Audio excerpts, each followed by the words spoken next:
Nomadic Chicago and Facebook. Coffee time. Yep. I guess I'm going to put my sunglasses on. It's a bright and sunny day. And I guess it's sunglasses time, huh? Well, how's everybody doing on the bottom of YouTube? Hozie, Hozie, Hozie. How you doing there, Hozie, in Santa Rosa, California?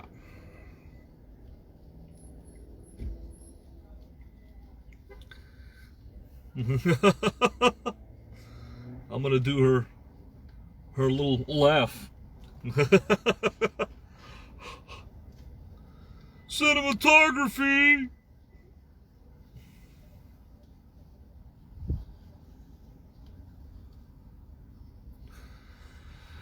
Hey, Chris Keeps, what's going on, brother? What's going on in Santa Fe, New Mexico?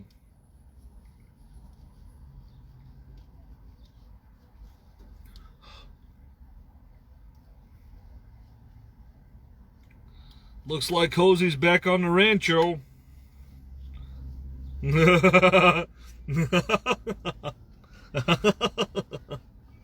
I'm trying to do her laugh.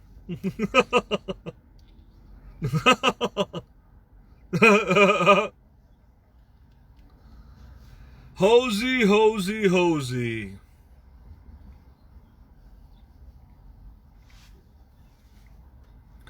Hozie, Hozie, Hozie. How you doing there in Santa Rosa, Hozie?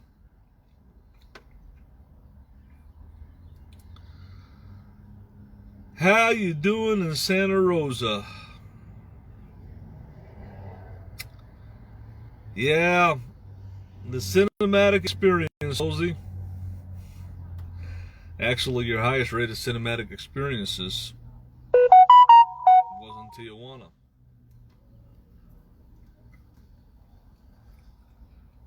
A town that I recommended to you.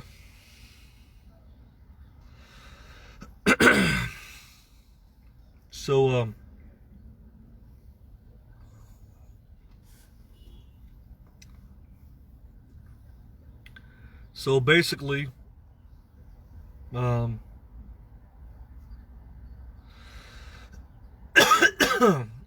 was your town, Hozie.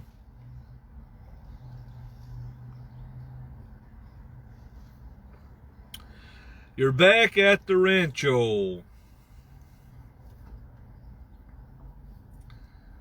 Just begging to make content.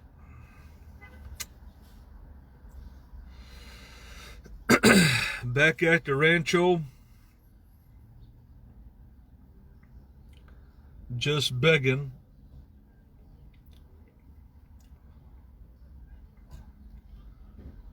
Just begging to make content, Hozie.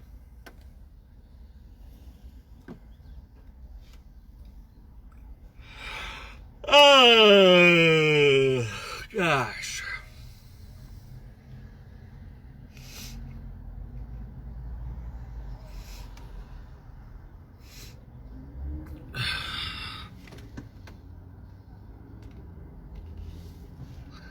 That's right. Hozie, Hozie, Hozie. Back in old Santa Rosa, huh, Hozie? You got Mr. X. You kicked him to the curb, took his wrench. Mr. Z, you're mooching off of him now for content.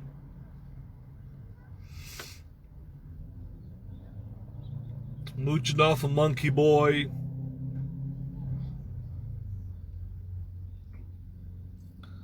You just can't have a good time without that camera, huh, Hozie? You gotta have the camera with you, huh? You got to have the camera with you, huh, Hozie?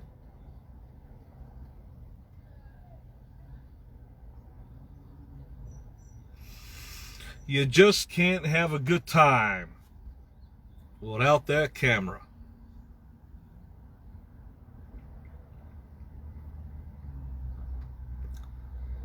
You just can't have a good time without that camera, huh? That's what it's come down to, huh, Hozie? You just have to have that camera with you.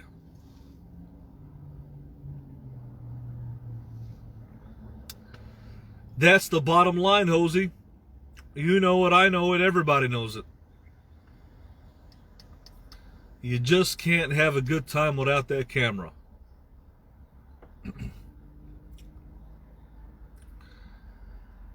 I want to take you guys along with me. I want to take you guys along with me on the ride.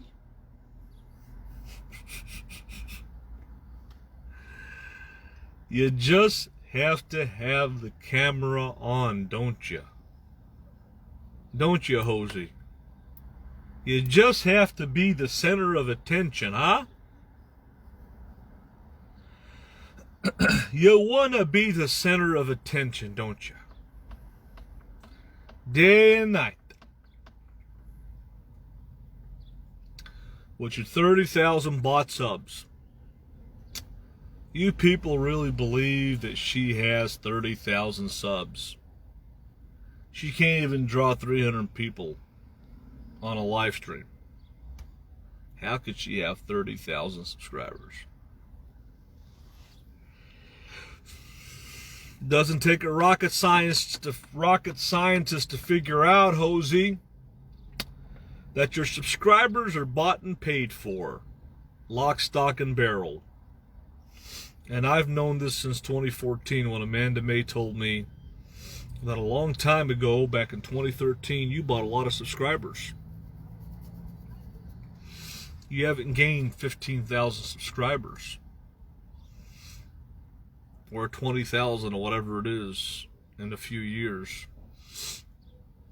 You've bought a lot of subscribers, Hozie. Because you want to make yourself to be somebody that you're not. Big YouTube star. You're not a star, Hozie. You're far from it. You are far from being a star. You know who's a star? Nomadic Chicagoan. I changed the game. And Hozie, I just want to tell you,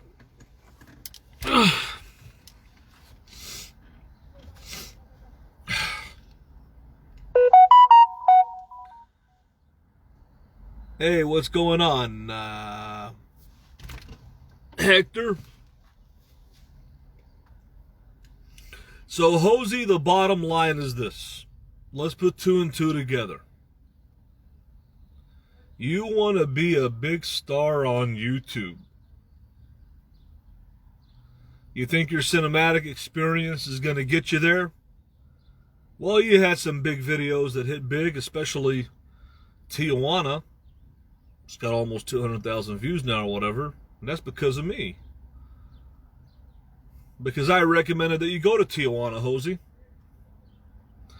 I give you credit, you did a good job on a cinematic experience, and now it's paying off. People want to see content.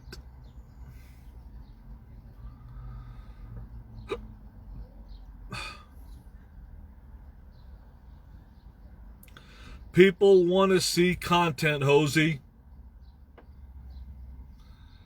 So now, your channel is at a standstill. You want to know why? Because you don't have the X factor. You don't have something to bring people back. That's why your numbers are down, Hozie. That's why your view counts are down, Hozie. You can't even muster 1,000 views on your content videos, most of them. And that's because part and parcel is your subscribers, your followers don't want to see the stuff that you're doing. I had 10,000 real subscribers, and I would always, almost always, surpass 1,000 views for every content video. How you doing, man? Nice to see you. So the bottom line is, Hozie, the reason that you can't surpass 250 to 300 people on a live stream is because your 30,000 subscribers are bought and paid for. They're fake. The reason that you can't surpass over 1,000 views on most of your any given content videos is because you don't really have 30,000 subscribers. It's bought and paid for, Hozie, lock, stock, and barrel. And the reason that your numbers and your view counts are going down is because you're so predictable. We've all seen Vegas a million times. We've seen Los Angeles and the Korean barbecue. The only thing that you've done that stood out since I left the Rancho around February of 2020 was you did go to Slap City and you brought some meaningful content there. I'll give you that. And you went back to Tijuana for a very short period of time. All the content that you showed of Los Angeles was garbage. All the content that you show of Vegas is garbage. In fact, the best streams that you ever had were with Elvis Travels. We're doing our vehicle driving around streams. The most viewed content that you've ever had, for the most part, as far as the RV community, was at Elvis Travels. I brought you the money, I brought you the views, I brought you the notoriety. And we would regularly have over 300 people watching. 300 to 350 people watching. And now you can't even get 150. So the reality is this, and the writing's on the wall, Hozie. You've lost 50% of your audience. And that is because you are repetitive in your content. Your content is repetitive. Your content is predictable. And your content is the same lame, mundane, repetitious routine that we've all seen throughout the years. And that's the reason that your channel's going down. I don't care what cinematic experience that you put. It's not the quality of the video editing, Hozie. It's if people are interested to see that content. And if you can't break 1,000 views on most of your cinematic videos, what does that tell you? That means that people are not interested in seeing where you're going. But when you have a video like Tijuana, when you went with me, and it's broken, it's almost got a 200,000 views, what does that tell you? Well, people like to see a cinematic experience, but they only like to see places that are interesting.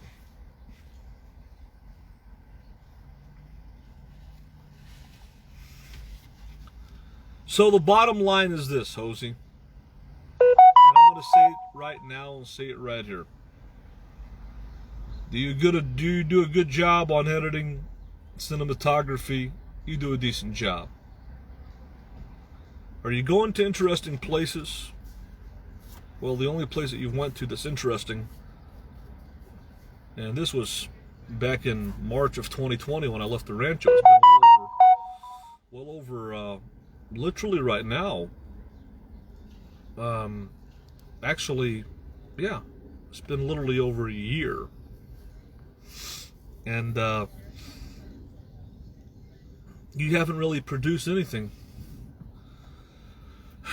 And that's why you ask yourself this question: what are people interested to see? Well, if you got 200,000 views on Tijuana, what does that tell you? What does that tell you, Hozie? That means people are interested in seeing the keyword Tijuana. Not necessarily your video editing, not necessarily you, because you weren't in that video, Hozie. I wasn't in that video. The video was about Tijuana. And I give it to you, you did a pretty good job. And you showed some key things. So the bottom line is this. What sells on YouTube? Interesting content. That cinematic video that you made of Tijuana didn't have you in it, didn't have me in it. But it had Tijuana. Zona Norte. The adult district. And a lot of people have watched that video, and a lot of people are going to watch that video in the future, and it's going to make you a lot of money. You want to know why? Because people are interested in seeing Tijuana. Just like I am.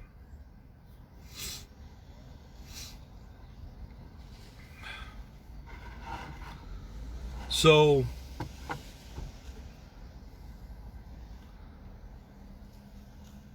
the bottom line is, if you just put two and two together, people are interested in certain cities,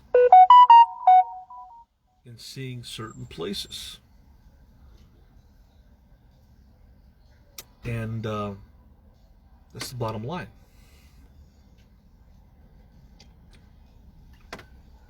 You just did a 4K cinematic of some little town.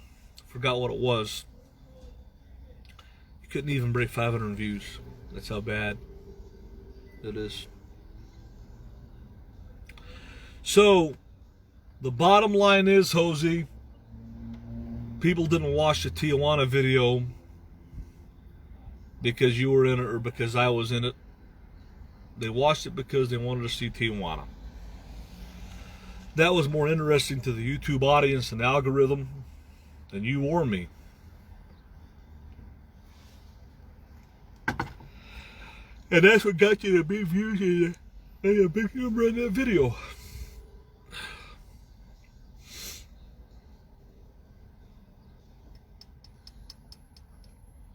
That's the bottom line, Hozie.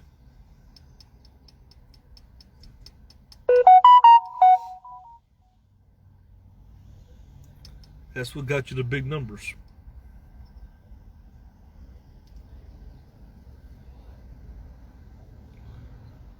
That's what got you the big numbers.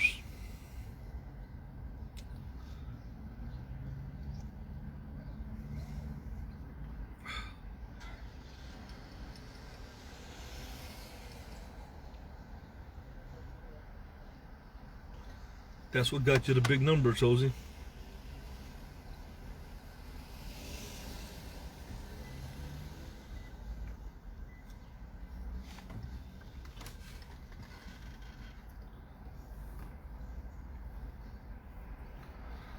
So what else is on everybody's minds? What else is going on? It's an open chat. Looking at the beautiful, bright, sunny day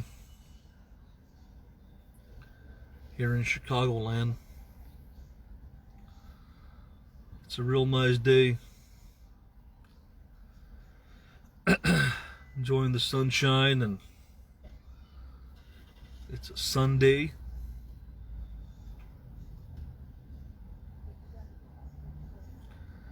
How's the weather where you guys are at?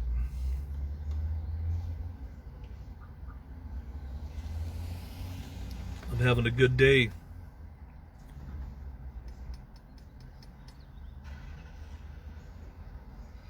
Hope you guys are too.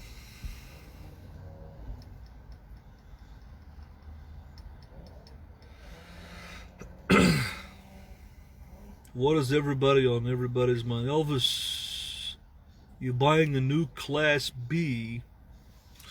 Well, you know, this year is going to be interesting, I think. I think this is the year that I'm going to get my title to the Lisa Marie, because I lost it. Not because I don't own a Lisa Marie, I lost my title. I've got to get a copy of it. And I'm going to put the Lisa Marie on Craigslist and on Facebook Marketplace. Especially on Facebook Marketplace. And just experiment. Put it out there. And see what serious buyers are out there. I want to have at least $5,000-6,000 in the bank. And also, if I can get about $15,000 for the Lisa Marie, that'll give me $20,000. And with that $20,000, I have the ability to make a change. And I'm either going to buy a really nice Chevrolet Explorer conversion van with the high top and convert it into a Class B, or I would purchase maybe a wide body or a Roadtrips 210, or maybe something along the lines of a B+, a Chinook, a Starflight.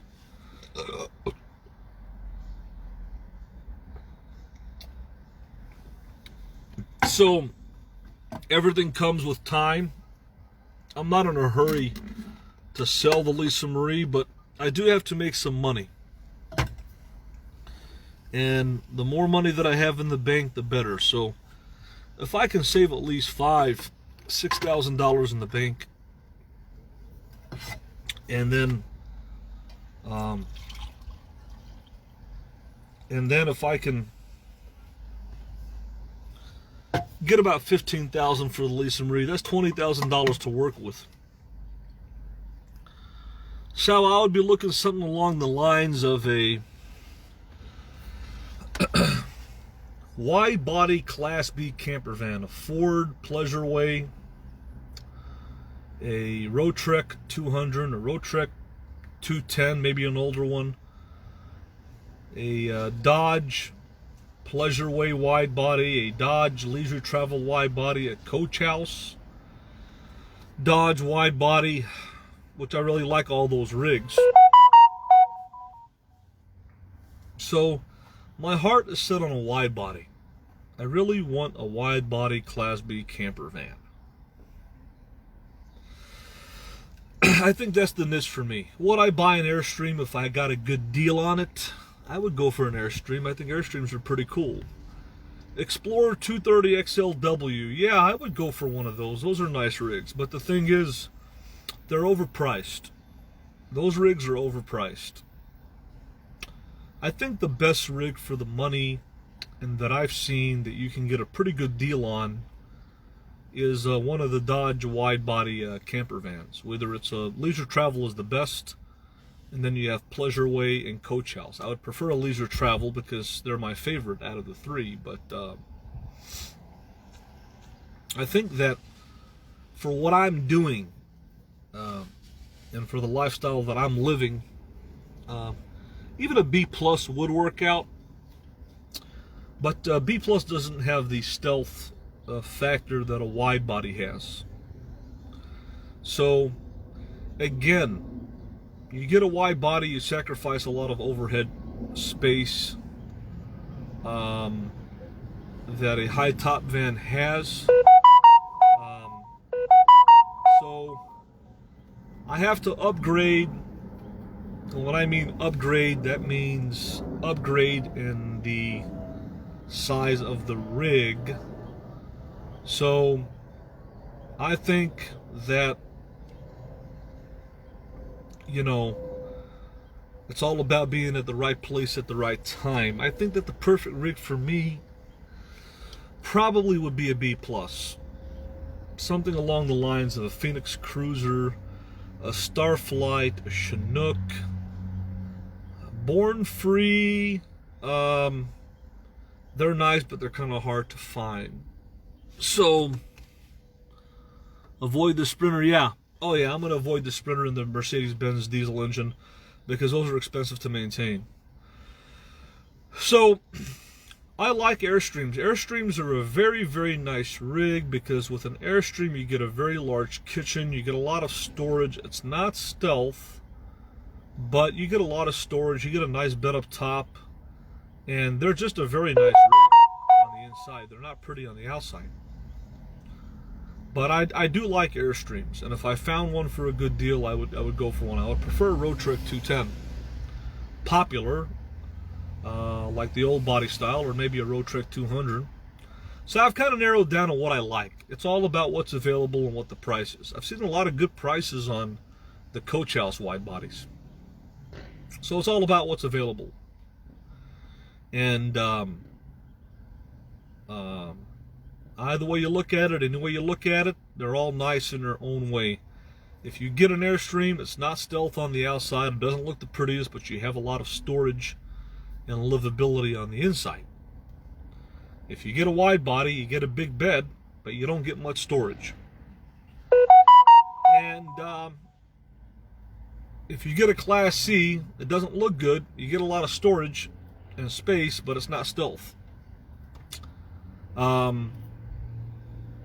So there's all ups and downs to all of them, really.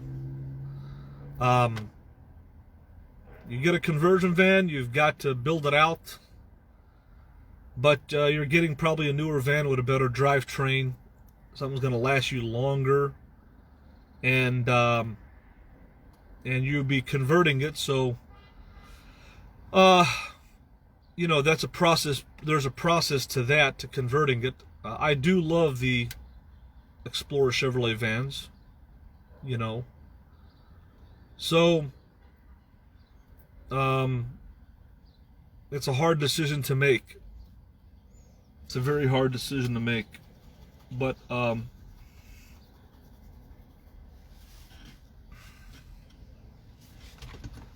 hey, Scotty, how you doing?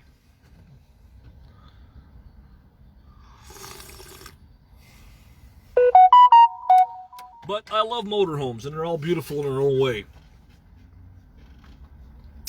And if I could do it all over again, I probably would have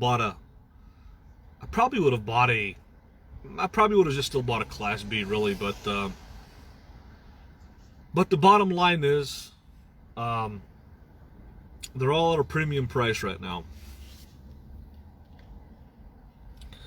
And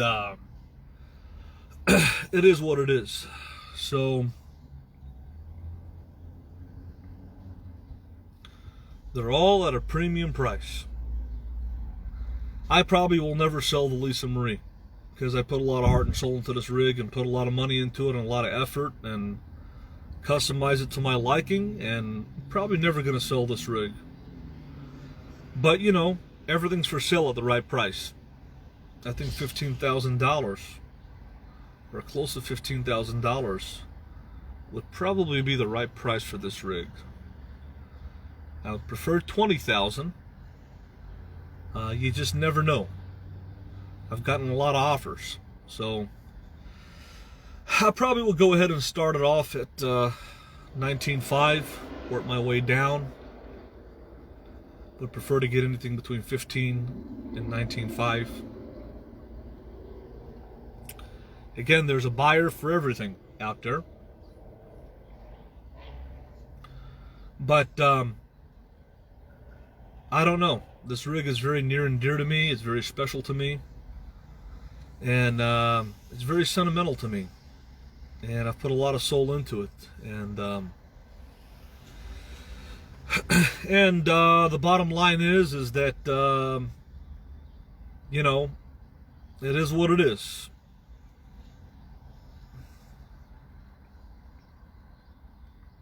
It is what it is.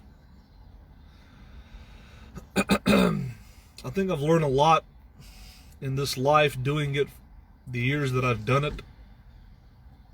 But in a lot of ways, there's ups and downs to everything.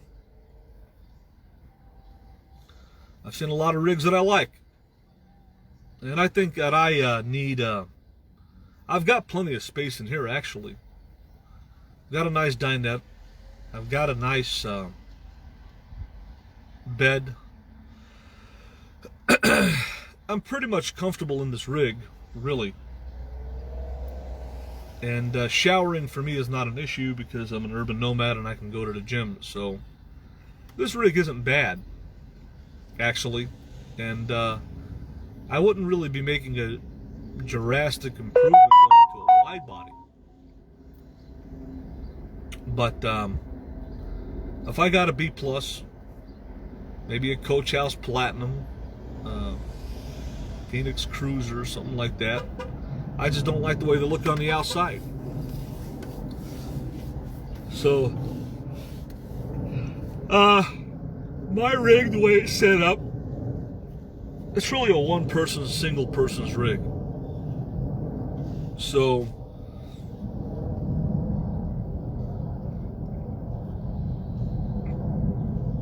it's interesting to see what I'd be able to find. You know, what's out there. They're all good in their own way. But it's all about money. It all boils down to money, folks. How much money you got, and what kind of deal can you get?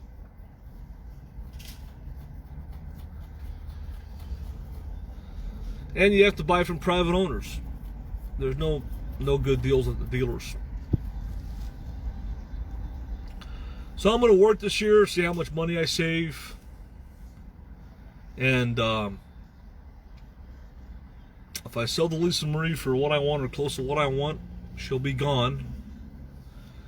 And I'll have another rig, but I don't know. I don't know.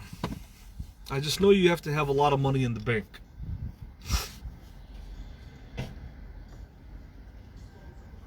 So all I'm going to do right now is just worry about working and making money,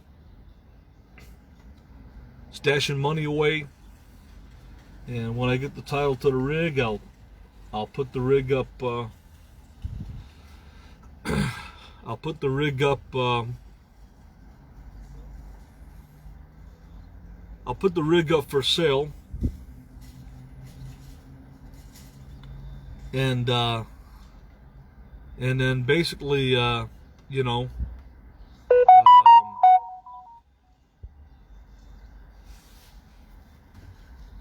see where I go.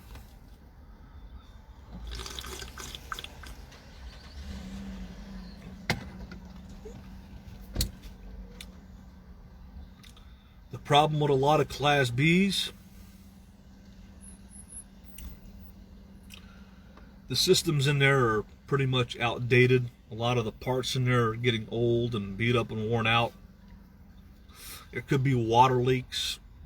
So for an urban nomad and doing what I'm doing, if I could get my hands on a really nice low mileage, you know, one owner conversion van, and I could just build me a nice bed frame in there, stick a custom mattress or memory foam mattress in there, and it would be a pretty good setup.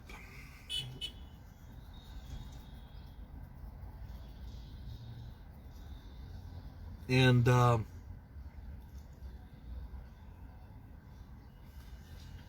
because like I said, the problem is with a lot of these RVs, the components in there are old and worn out and broke down or ready to break down. And what's the point of paying a lot of money for a used Class B when all the expensive components that are in there are might fail you, and you might have water leaks, you might have water damage, and then a lot of them, the bodies are not in the best shape, or the paint's not in the best shape on an older Class B. So if somebody could find a nice newer conversion van and have a little urban city setup, you know, all I pretty much need is a 12-volt cooler, a propane stove,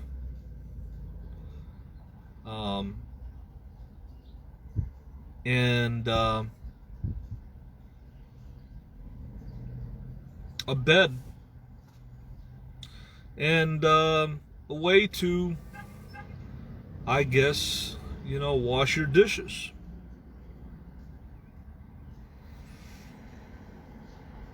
But I mean, it is what it is.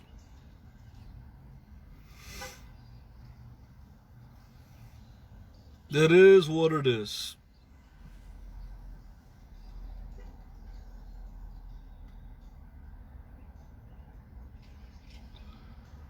It's hard to make a change because people just don't have the money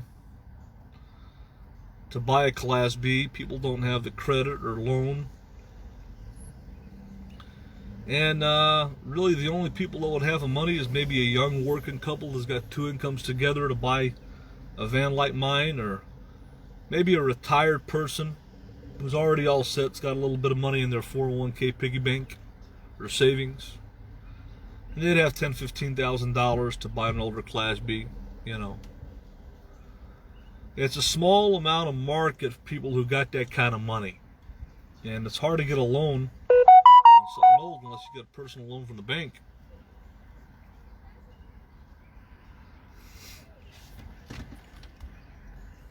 Yeah. So the bottom line is, there's only a small amount of people that are out there looking for something of what I got.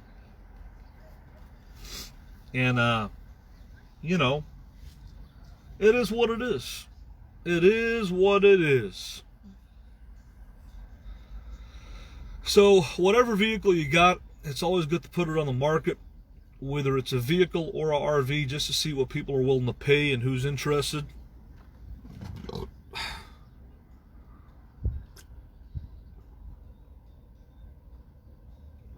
And to see what the market bears. I think for the right person, somebody could buy this rig for $14,000, $15,000, maybe even more. Maybe into the mid or upper teens. But the bottom line is, there's always somebody for some rig. And Class Bs are expensive, conversion vans are expensive, everything is expensive now, everything is overinflated. So I would put my rig on the market, and like I said, I would want to have some good funds, at least $5,000 in the bank. At least $5,000 in the bank. And if I can get close to $15,000 for this rig, that's about 20 grand. Would I spend 20 grand on a rig? Well, if I was working and I had a job and income coming in, why not? But if I stopped working and had to go look for a rig, I probably have to get something a little bit cheaper. And believe it or not, there's a lot of nice rigs out there, private owner, that you can buy.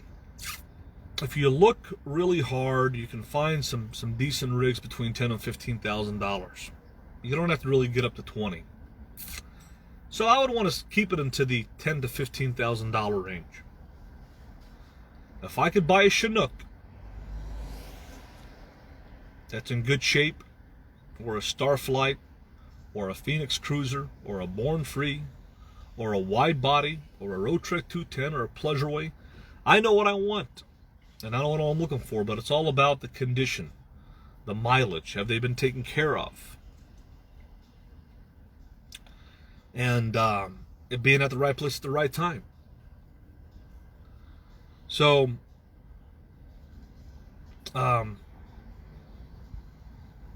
all these rigs are beautiful in their own way. I love the wide bodies. They're stealth and pretty, but there's no storage space up top. I love the Airstream. It's beautiful on the inside, but it's not stealth on the outside.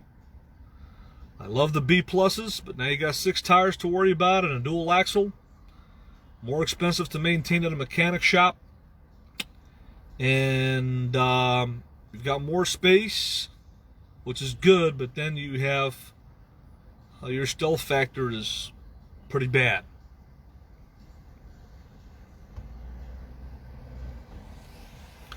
So every one of them is good in their own way. But looking back at it, you know, I'm an urban dweller, but I more like to be in the suburbs. Really, I'm more comfortable being in the suburbs than in a city environment. Sometimes I do go into the city for certain things, obviously food. So, you remember when you have a bigger rig, the parking is going to be more difficult. So the ideal rig for me would be a wide body Class B camper van. And anything bigger than a wide body, once you get into 21, 22 feet, 23, 24 feet, Class C, B pluses, now you're in the category where you've got to park in the suburbs. It's going to be hard to find a parking spot in the city. So it's all about parking. So for what I do and me being an urban nomad, probably the best thing for me to go with would be a wide body Class B camper van. Or if I were to get a B plus, it would have to be 22 feet and below. And that's my target rig. So I know what I want, I know what I'm looking for, and I know what I want to pay. And you know, I think with cash money, cash talks. I would always nice before you buy a vehicle that you're really interested in, which I didn't do for the Lisa Marie. I should have got it mechanically inspected by a mechanic. Do an inspection somewhere and pay him $50, $100. It's not a bad idea to have them get up under and look at it, see what the hell's going on. You know, fortunately I got lucky with the Lisa Marie.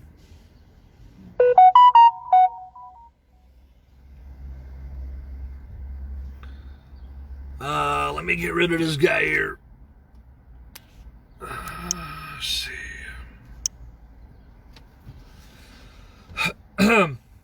So anyways, it is what it is, folks.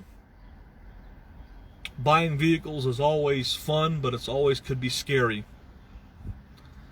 And I think a nice Class B can be had between $10,000 and $15,000. I think that a decent conversion van can be had between $10,000 and $15,000. And like I said, I know what I'm looking for. It's going to be a nice newer conversion van, a wide body, an Airstream, or a B plus. And if I'm working, well, when you look for a rig, you need time to look for a rig.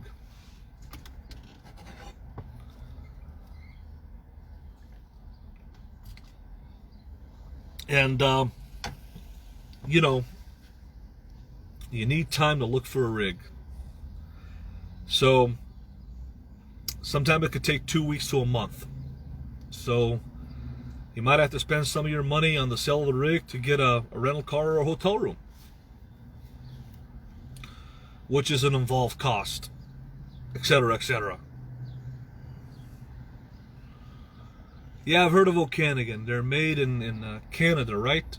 They're very similar to the Airstream B190. Actually, Airstream used the Okanagan top in 1988. And in 1989, they created their own top for the B190. From 1989 till about 1996, they had the same top made. In 1997, they reduced the size of the top, looked more aerodynamic. It had less space, but it did look better, and they redesigned a lot of things in the B190 in 1997. But who wants to get up on a ladder and sleep on a bunk, you know? It's really just storage. But the Airstream does have a nice bed up there. I've been up into the Airstream bed, and it's really nice. But who wants to go up and down on a ladder on a bed, you know? I don't prefer to do that. But I do like Airstreams. And I've been inside of them before, and they've had me sold. I would buy an Airstream if I got one for a good deal. No question about it. They are one of the best Class Bs ever made. I like the Great West Class B camper vans. But I'm going to stay away from Sprinters. No Sprinters, no Mercedes for me. The Volkswagen Rialta is interesting. I've heard a lot of people say they have problems with the motors, but they are a nice RV, and they're very livable. And if I find a Rialta for a good deal, I might buy a Rialta, which is a long shot, but Rialtas are pretty interesting. Rialtas are pretty interesting. I mean, I know they don't have a reliable drivetrain, but the motorhome itself is very interesting. And if I found a good deal on a Rialta, I might jump on a Rialta. Maybe it's pretty far-fetched that you're going to find a good deal. They're out there sometimes, but it wouldn't be my first choice. The American V8, you know, with the rear-wheel drive is the best. So I'm going to be getting the title of Lisa Marie here this summer. I'll be putting Lisa Marie on the market. I'll go ahead and start it off at $19,500 on Facebook Marketplace and Craigslist. And see what people are interested. I'll make a video tour. I'll show everything in depth, what it has, the good, bad, and the ugly. And I think $15,000 is a decent price for the rig, anywhere between $19,500, $15,000 and $19,500. And I just think that I need something a little bit, I would say, larger. When I say larger, I mean in terms of a larger motorhome overall. And I think the wide body is the right fit for me. A wide body Class B camper van, maybe an Airstream, which is a little bit larger than a Coachman. If I found a good deal on a Falcon van, I do like Falcons, those are nice. Pretty hard to find. Great West Class B camper van, those are nice.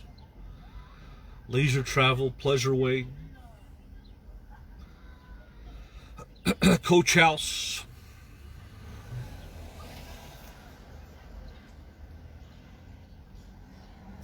So anyways, I'm going to go ahead and wrap this stream up here.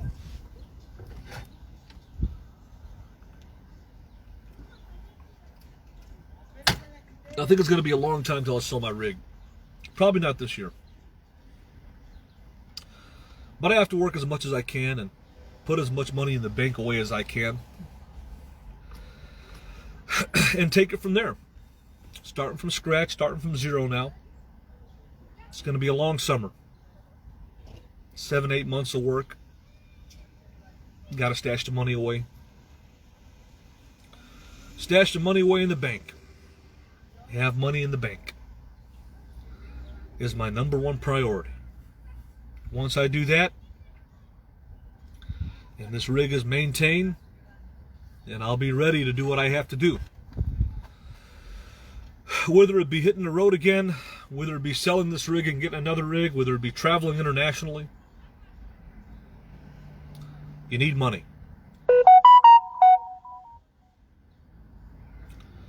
Buying and selling is in my blood. My dad was a car salesman for years. And it is what it is. It is what it is, folks. It is what it is. It's going to be a long summer, but I'm looking forward to it. I am looking forward to it, ladies and gentlemen. I am definitely looking forward to working.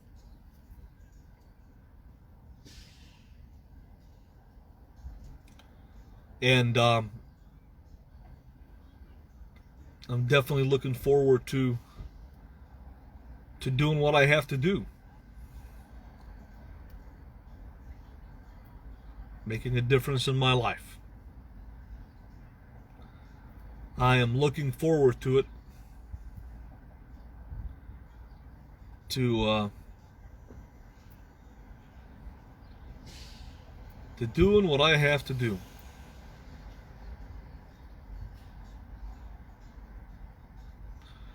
It's going to be a long summer, ladies and gentlemen. It is going to be a long summer.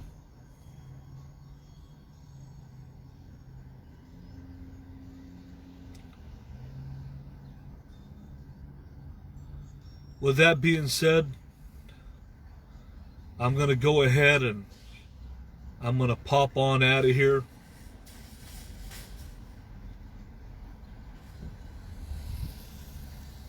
And I hope you guys have a wonderful day.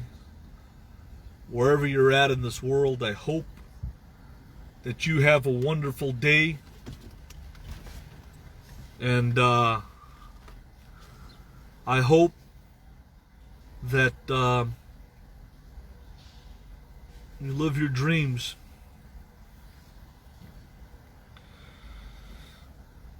We all have one life to live here. We got to make the best out of it. And I think living this life, I definitely have learned a lot. Now it's time to get serious. Now it's time to get with the program, folks. And it's time to survive. It's time to thrive, man. I want to thrive. And it's time to do that. And I will be doing that in the near future. I will be thriving. And I'll be here to tell you about it. I will be here to tell you about it. Ladies and gentlemen, remember, live your lives to the fullest. Be all you can be the best that you can be. Follow your dreams. And do the things that make you happy. And if you do that, I promise you that you will be fulfilled in your lives. With that being said, ladies and gentlemen, I wish you all a wonderful day.